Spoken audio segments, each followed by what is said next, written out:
Well, hi, good morning, and thank you so much for joining me in my shop here on May 16th. And today I'm actually going to get some work done on this radio. So the reason I haven't been in my shop so much, as I think I've said, is the weather has been very good. It's a lot more fun outside than it is inside. And that's where I've been. Outside fooling around with ham radio antennas and other stuff. And yes, yard work and all that kind of stuff too. So the alignment here is going to be quite straightforward. It's just two IF transformers and then two screws on the side of the capacitor here to adjust. I think that's all there is, I think. And I've already soldered back this wire back onto this transformer, so we've got the audio set up. I think the first thing to do is take a look at the schematic for this radio. Study up, look at the alignment instructions before doing anything. So let's take a look at the schematic. Okay, here it is. Canadian General Electric C403. This has come from a radio museum. And on the page here we have lots of good stuff. Really want to study the schematic. Well, let's just look at what else is on the page first in case there's something of great value. Stringing diagram for fairly simple. They don't get much simpler than this, in fact. All the key information there. There's a few notes. Voltages measured between socket terminals and B minus. Okay, so that's an important thing to note. B minus with a line voltage, blah, blah, blah. All DC voltage measurement with a 20,000 ohm per volt. That's a fairly good meter. That means the voltages they're quoting in here would be pretty close to what I would read with the meters I use, which modern meters, including the not so modern vacuum tube voltmeters, have very little load. They put very little load on the circuit they're testing. So all AC voltage measurement with a 1,000 ohm per volt. Okay, that's a lousy meter. But that wouldn't matter for these kinds of voltages, I'm sure. And now some notes down here. Diagram showing you the wiring and arrangement of the coils. Capacitors are in picofarads unless you say otherwise. Wattage ratings are half unless otherwise. Resistors are 20% unless otherwise. Okay, so it's a pretty straightforward 5-tube radio. We'll start with the power supply. So I've probably replaced this capacitor, 0.08. Don't remember, but then I just don't remember. But I probably replaced this one, be one of the wax ones. That's gone. Here's all the tubes in series. You can see how the light here has been done by using a tap that's arranged in the 35W4.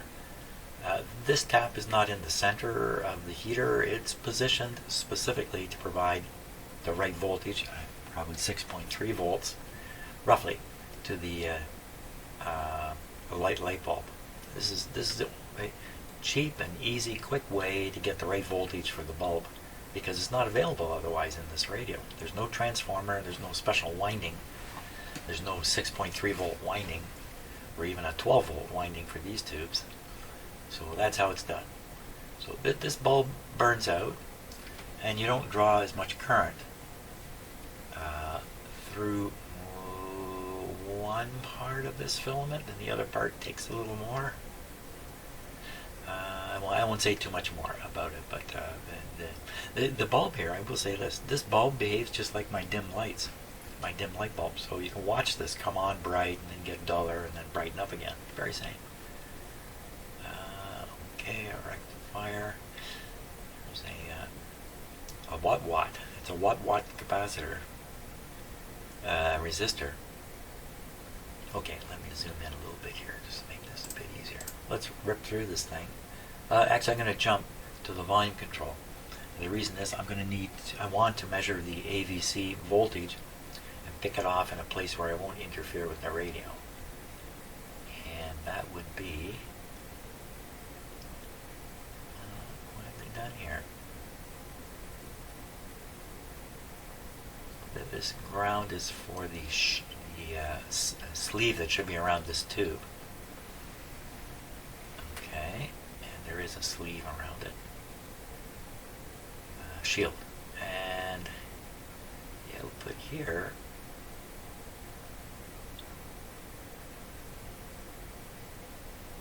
get a little quieter for a moment.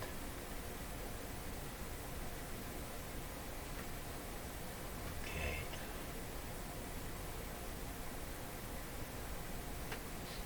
It's just the way they've drawn this is throwing me off a little bit. So this diode here is the one that's detecting or rectifying really the output from here, from the IF. And then this is just going to be minus. Yeah, okay, so this is a filter capacitor trying to steal away any RF or provide, another way of putting it is provide an RF ground point to here, forcing all of the IF output action across this coil. I guess that's one way to put it. The rectified result is coming down through here. This is a medium-sized resistor. Meets up with the volume control. So here's my opportunity here. 0.5 megohm here. I could connect to this location with my voltmeter, my vacuum tube voltmeter, and I could read the AVC voltage, which is developing here. I could connect up here too, but it's probably better down here on the other side of this kind of a filter combination. I think these two are working in combination. So I will attach here. This is a good place to attach because it's so easy to find. It's one of the terminals on the volume control. The other terminal is going right to B minus. It's really easy to recognize this. One of the outside terminals. The other outside terminal will be this, and the center terminal, of course, is here. And the AVC, you see how they've drafted it here? They've drawn the AVC line below the B minus. It's sort of a subtle hint that it's even more negative than the B minus. It's kind of a hint there. So a large resistor here to protect the high impedances on this side.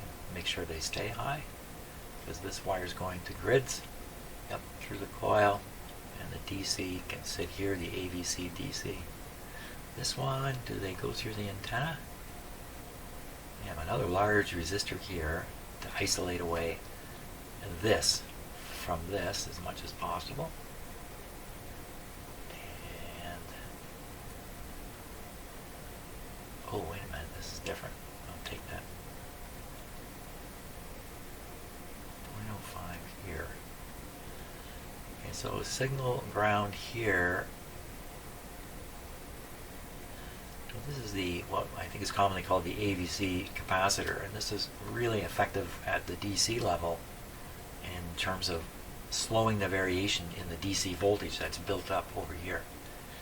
It takes a lot to squeeze some charge through this resistor into this part of the circuit, and then there's not very much bleeding out that charge on this side of the circuit, so it sits here, and this can increase the amount of coulombs, more or less, that are sitting in this part of the circuit.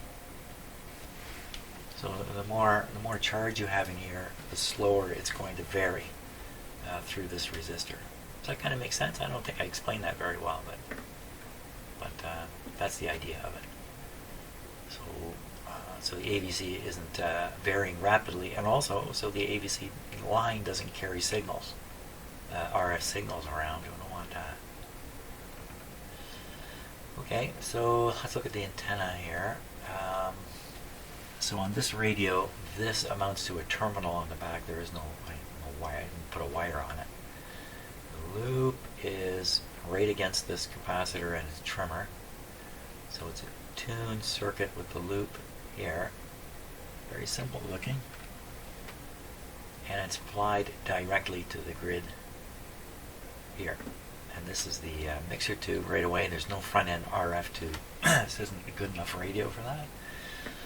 And this means it's not going to maybe perform as well as we might want. Yeah. And everything here is really quite typical. The signal just comes out on the plate. The varying signal gets through the transformer, shows up on the grid here. It's amplified. There's a plate connection. You can't quite see it on the hold of the page here, up it comes, through this transformer, and then into the diode here to be rectified, and then the rectified result, which is useful, is fired out through the volume control up to this grid, and then we build up some voltage here, audio voltage signal, apply it to the grid here, and this tube blasts away through this transformer, providing the output power. Speaker, this is important to note, one side of the speaker is grounded. If I were to try to read the voltage here, I'd have to pay attention to which side I'm hooking up to, and that's tricky, actually, a little bit tricky to figure out which wire is the grounded one. But we won't be doing that. I'm going to use the AVC voltage back here. The reason I'm doing that, and probably the instructions, we're going to look at in a minute, the instructions probably say hook up to the speaker. Because back in the day, guys didn't have shops as good as mine.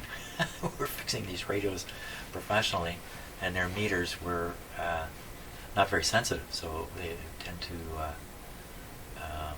load down circuits. So if you took your clunky loaded down circuit meter and stuck it over here, or worse yet, right on the grid, to try to read this AVC voltage, you would wreck the radio. At least the radio's operation would be wrecked. So that's why they'll tend to say use the speaker. But if you use the speaker, which is okay, you're just going to have to listen to it, which is kind of okay too, but I prefer doing it back here. I have a high impedance meter. I have a very high impedance meter here. Maybe we'll use that one. Super high impedance meter can't possibly load this circuit to any degree. That's my talk. Oh, here's some interesting stuff. Oh, already across here. So, 6.5 increase in signal strength, I think if I'm reading this right, between the signal being jammed into the back of the antenna and the signal being picked up right here. Just from the resonant action. Okay, so I don't quite get that. Yeah. Well, you know what? It resonant. Yeah. Okay. I won't say anymore how exactly this is increasing. I'm not going to try to explain. Here, it's easier. It's going through a tube and getting amplified, and a transformer, which may be affecting it too. 42 times increase between here and here. 90 times increase between here and here. That's the thing about these tubes, by the way, is their amplification in these circuits is very great compared to transistors. So a couple of tubes get you a lot of amplification. 42 times 90, that's a lot. Multiply by 6 on top of that, it's even more. I mean, notice they don't show any gain measurements through here. I wonder why. And so here's the information though. 0.15 volts at 400 cycles gives a half-watt speaker output. That'd be pretty loud, if we care to make those measurements. Actually, I don't. I find these kinds of things are tricky to achieve in a meaningful way. If they're at the end of an assembly line and one of these after another is coming by, it's the same radio again and again and again, you have the same test setup again and again and again, you'll be able to pick off anomalies by doing this test at the end of an assembly line. But in a shop environment, especially say back in the day, I'm not sure who would actually try to make use of these measurements. I don't know. Okay, let's take a look at the instructions. Let's see what he says. Let me just pop it open here. Here we are. Oh my God, they've written them upside down. Imagine the people who produced this document, if they walked in my shop right now and saw what I was doing, what would happen to their brains? Would leak out of their ears. They would just leak out of their ears. That's what would happen. Okay, see, so it's a right radio. I got the ivory one. Tuning electrical specifications. range, just looking at 460. Intermediate frequency of 460.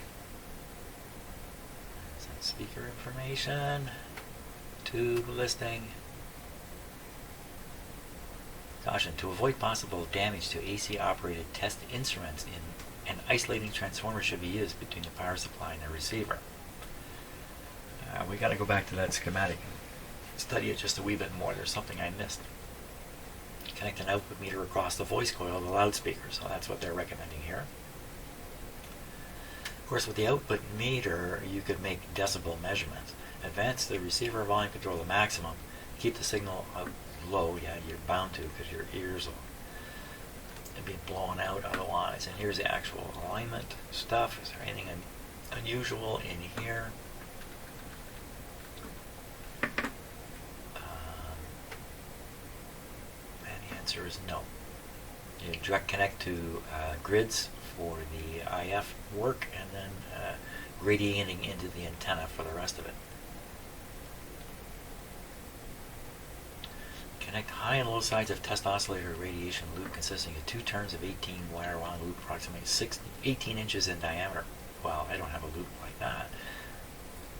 Locate radiation loop 2 to 4 feet from receiver, using care to maintain same relative position, 2 to 4 feet. Now I take a radiative loop, I stick it right up against the antenna of the radio, which I'm probably disturbing the antenna if I do that. So this is what they say. Well, we can try something like that. I actually do have a loop, great big loop in here I could use. I've never used it that way. Okay, there's nothing unusual here at all. Well, let's do the work. But maybe first, it's coffee time here. Okay, there was something here that I didn't look at close enough, and that's this B minus line here. What I'm looking for is, how is this associated with the chassis? So I'm looking for a ground symbol somewhere, anywhere. Well, there's a chance this is the chassis. That could be the case here. The chassis is the case, and that's kind of a pun, isn't it? Well, somewhere in here they mentioned readings are taken to B. There we are, terminals and B minus. So they didn't say chassis. They said B minus. Why? Oh, here it is. Here it is. Follow this line back. There it is, right there. So this capacitor is the one that is draining the chassis. That's how I like to look at it. We're making sure the chassis RF signals are kiboshed into the B minus. It's a kiboshing capacitor. Okay, so what this tells me is I need to hook up my test equipment, negative or ground or whatever you like, onto this line. And if I did that with this radio just plugged in the wall with its unpolarized plug, I have a 50-50 chance of blowing myself sky high. So not the best odds, especially if you're sky high blowage. I don't want that to happen. So now I have the radio plugged into an isolation transformer. That's great. That has to do out here. When I make the first grounded connection to the radio, that is the end of that, so to speak. There's nothing isolated about it. But I will put it on the B minus, just as it says in the instructions. Okay, let's look at the radio and just identify a good place to do that, and do it. I have this radio tipped up. Hey, how many more times can I bend the other speaker wire before it breaks off too? Well, we'll probably find out. Fortunately. So, okay, my radio, can you show me a really good B minus spot where there can be no doubt about it? Now, the capacitor that goes to ground could be this one right here. goes to the chassis. I better use the word chassis. This one is connected to a terminal, and this terminal is riveted down to the chassis. So this has to be the key one there for that purpose. So this would be B minus. Does this look like B minus to anybody? Doesn't really. It's not really adding up. This is not adding up. So we find B minus by looking at the here, the power line. One side of the switch, of the volume control rather. Look, there's another. No, this wire, it goes under this screw here. You see the big black rubber pieces. This is insulating or isolating the tuning capacitor frame from the chassis. And then this would be another B minus, wouldn't it? There's a capacitor here. Not adding up for me. Let's just say I'm not getting comfortable yet. So another possibility, the easiest one of all, is off the filter capacitor. So here's a black wire here. It's going up to this terminal up here. Well, all by itself.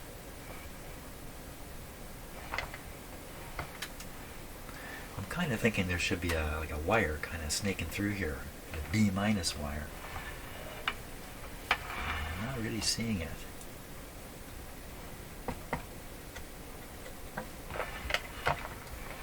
To look at the schematic again. There's the negative of this.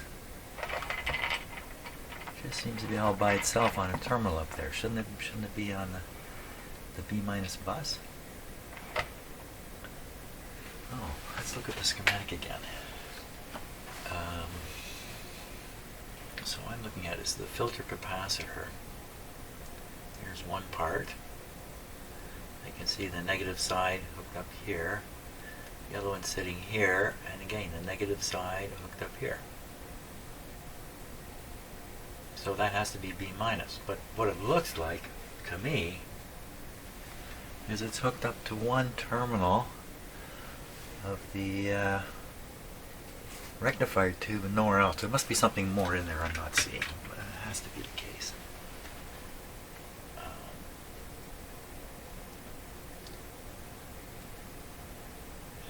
little bit of bad drafting right in there. What exactly is going on? Well, okay, another hint on the B minus. Give me another hint. B minus. Well, we know the frame of the capacitor. No, the frame of the capacitor is through a capacitor. The frame of the tuning capacitor. Give me some certainty, please. Well, I think there's a lot of certainty with just following the negative off of these, the filter capacitors. This has to be the B minus, and then we could actually follow it all the way out to the far side of the switch. Okay, far side of the switch. Let's look again at the radio.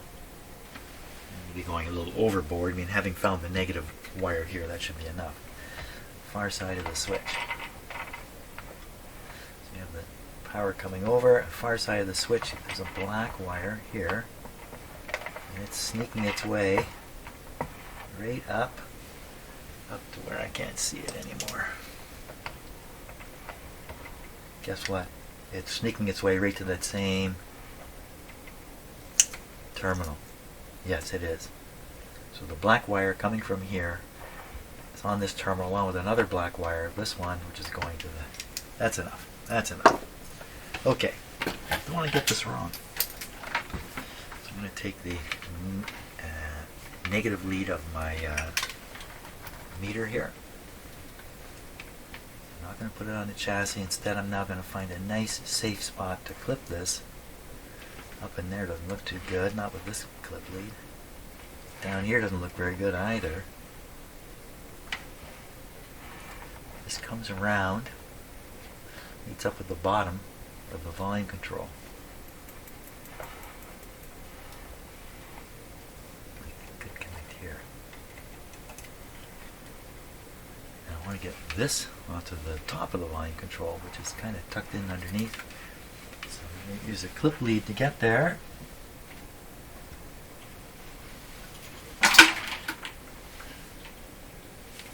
I've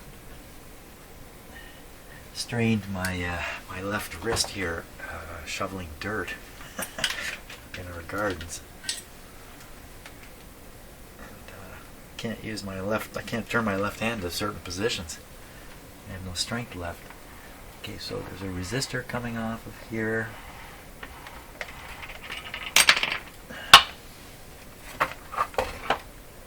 Oh boy, there's no place to stick a clip lead there.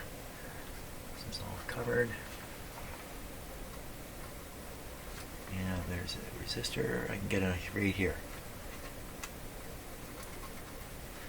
So this will be picking up the AVC DC voltage that's being developed. It'll show up on the meter I showed you a moment ago. That'll give us an idea of the output strength coming from the IF transformers. Give us an idea of how well all that's working.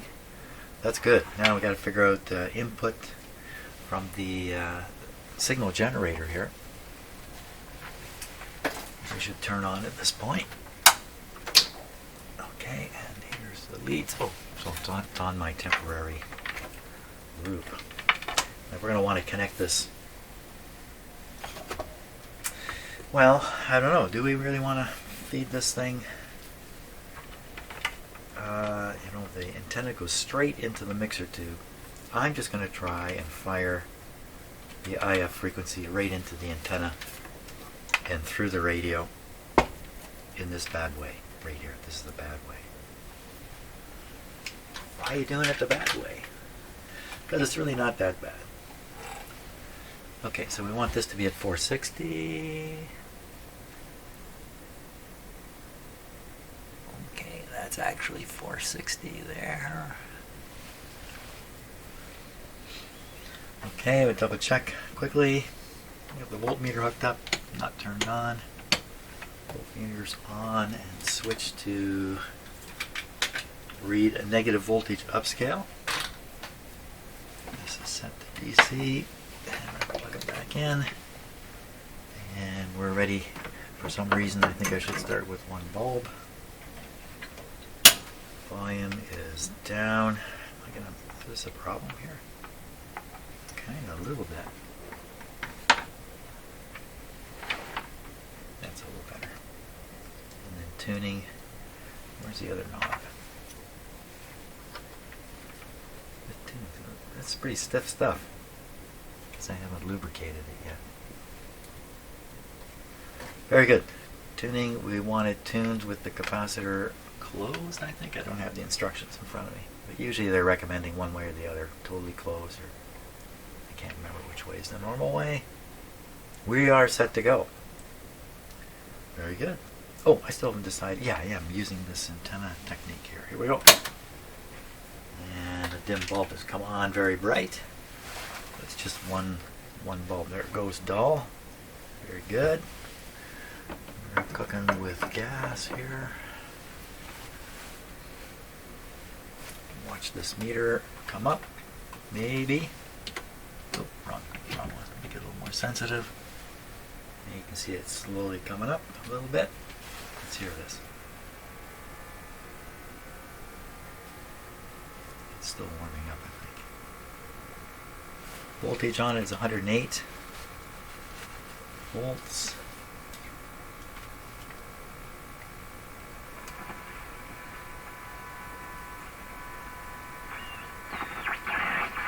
I had to turn this thing right up.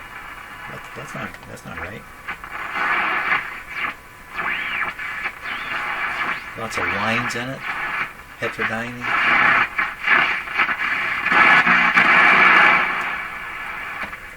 Louder at the high end here.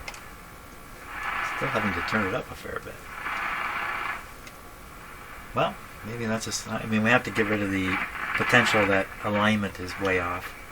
before making judgments about what else might be wrong. It could be more wrong. And go. Okay, so that tone you hear is the signal generator.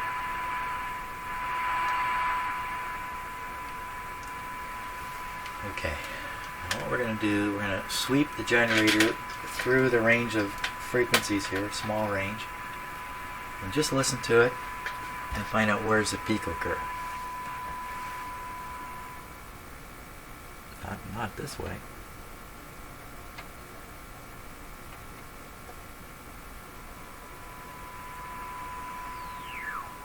Pretty close to 460 there.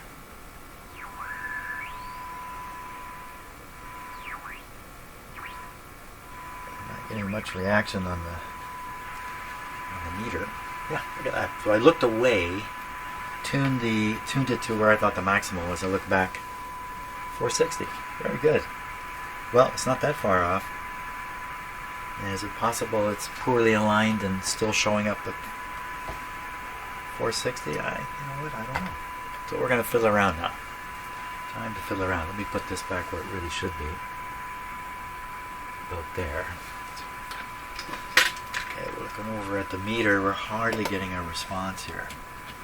This is a 1.5 volt scale. And these radios, they generate at least 10 volts, I would imagine. Depends on the signal strength going into the radio. There we go. Okay, now I'm going to turn this. What's happening there? Well, what happened there? What happened there?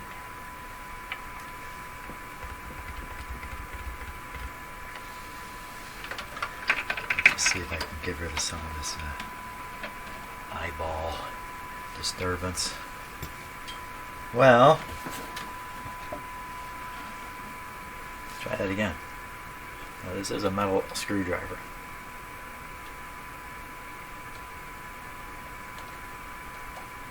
Okay, I'm in.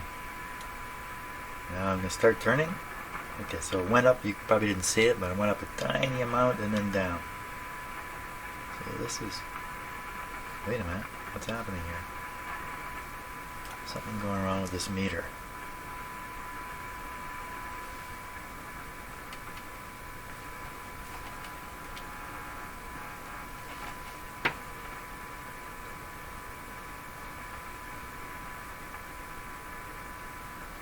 A little jumpy. The meter's a little jumpy. Is this just not stable enough?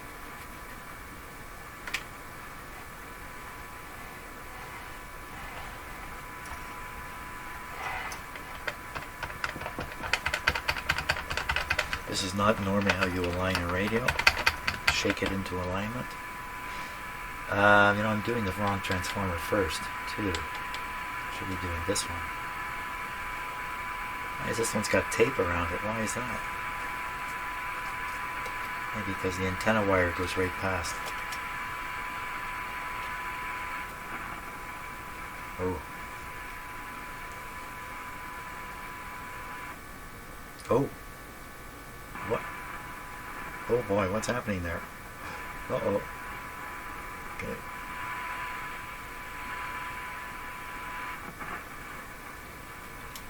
Could be because my screwdriver's shorting out on the can.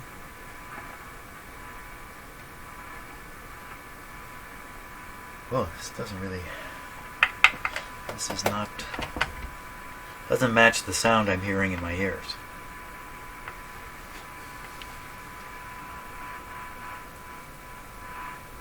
I'm watching the meter here to see if there's something funny going on. What's going on there? Looking for something funny.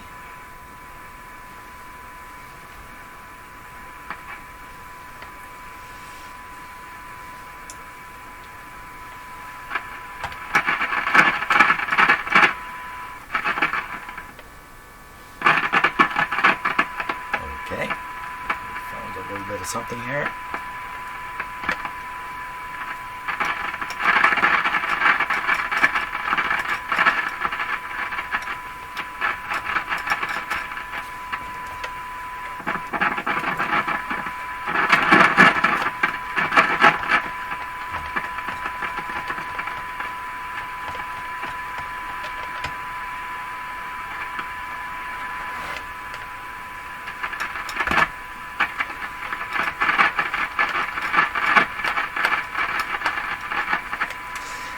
This tube has a sleeve on it, and the sleeve is making just a contact here.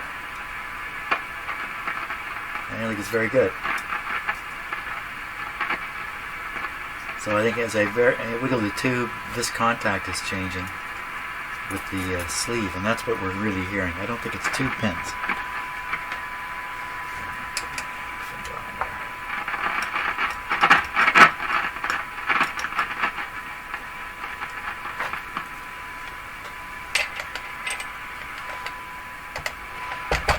Okay, seems stable. Was that what was going on? I don't know. So we're still at 460. Got a big number here, but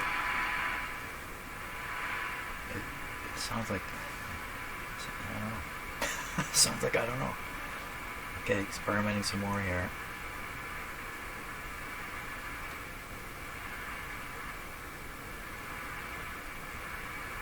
Just a tiny movement on this meter, but you could hear quite a difference in the speaker. And I'm going to try to stick this metal screwdriver. Don't I have a better option here? I think I do have a better option.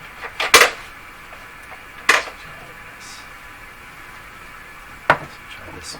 Nice insulation on it.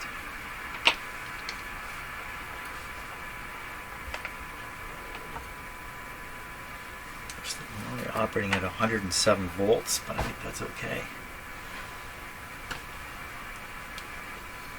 Okay, trying to go in. Okay, I'm in. Now we're watching the meter.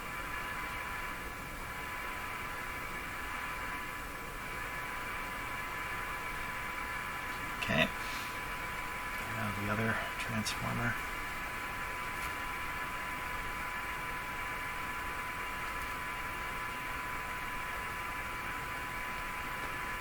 Okay, I am in. Here we go. Okay, so this was very close to proper alignment. We didn't really get much out of that. Now, the difficulty here is I've got this radio up on its side and the screws are now inaccessible. I'm going to lay it down, but at the same time I can't lay it down with these clips here. So you know what that means? Coffee break time. That's what that means. Okay, we're ready to go on the next step here, which is oscillator first and then the antenna trimmer second. So if we look at the capacitor, you see a set of plates is bigger than the other set. The smaller set is the oscillator. And we should have the radio tuned up to the very top. Let's hear it as we go. Whoa, whoa, whoa. How you like that? I like that.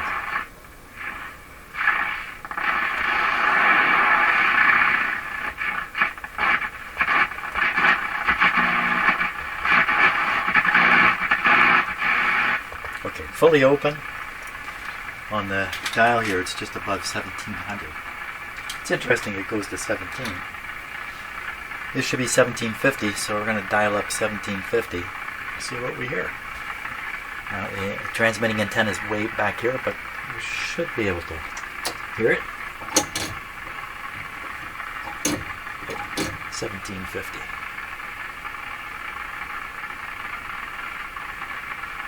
Anybody hear anything? I didn't hear anything. Okay, let's go. Higher power.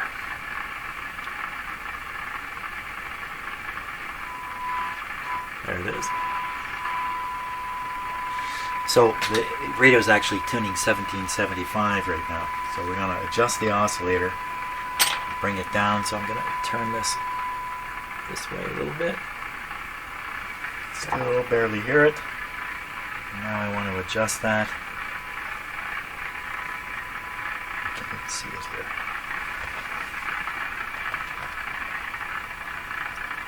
It's just too small of a screwdriver. Okay, does this affect things? Yes, it does. Can't use that. Okay, let's try something else here. How about we try this one.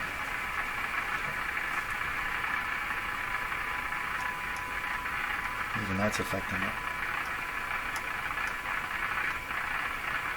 Not much though. Okay, let's do it.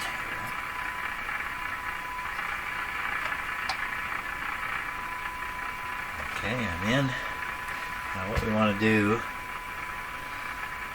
is turn this to increase the signal. Which way? This way? Oh, they jumped. I don't know.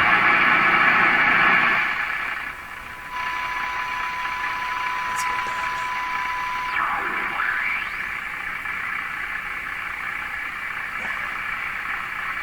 1750.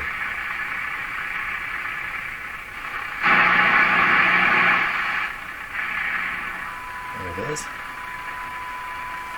And I gotta watch the meter over here. Maximize it.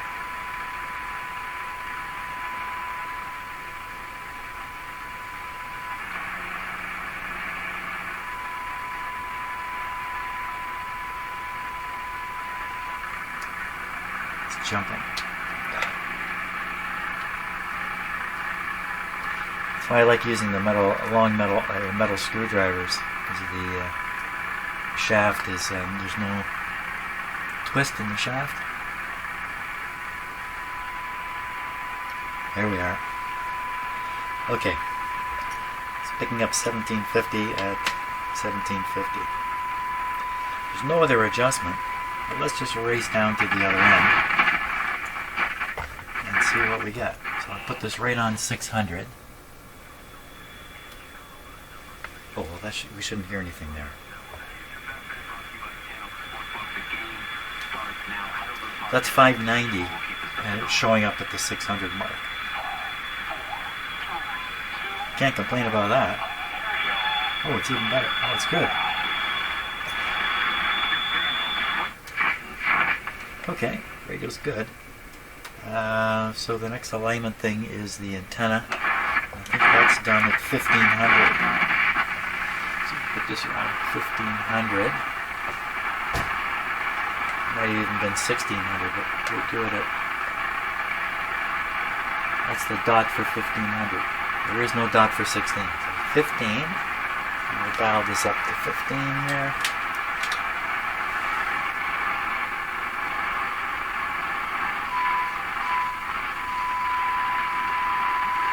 What I want to do is tune the radio to get a maximum here. We don't need to listen to it. That's the whole idea. So tune the radio to get a maximum. Okay, there we are.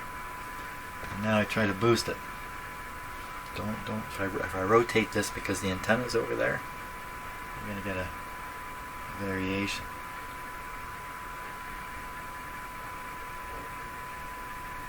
Okay, hold still. No effect.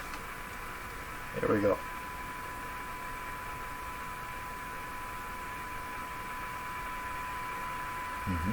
That's the best one of them all. Got something out of that. Now let's see what happened at the low end. Because we know we get a station down here.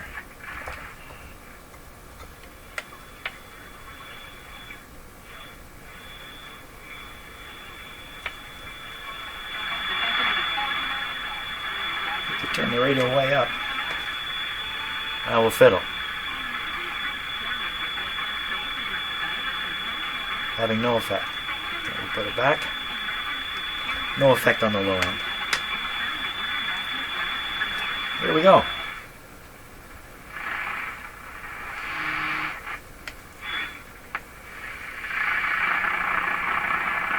Let me just go back here for a minute. So this is a Toronto station. I can adjust or turn the antenna to maximize it.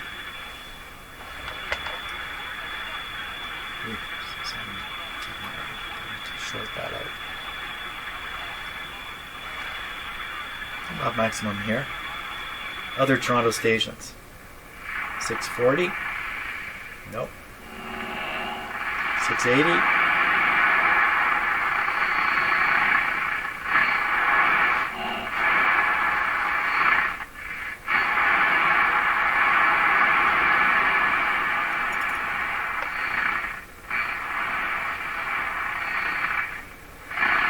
Got it. 740.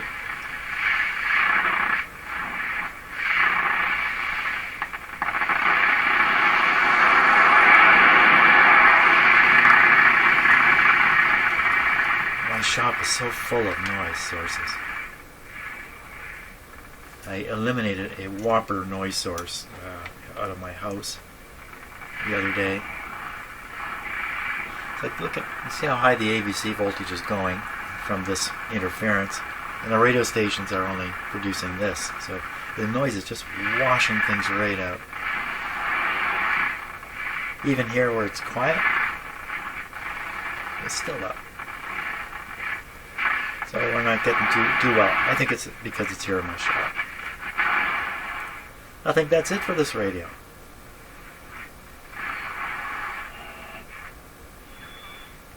Even if it's only a one-station radio, which I'm sure it isn't.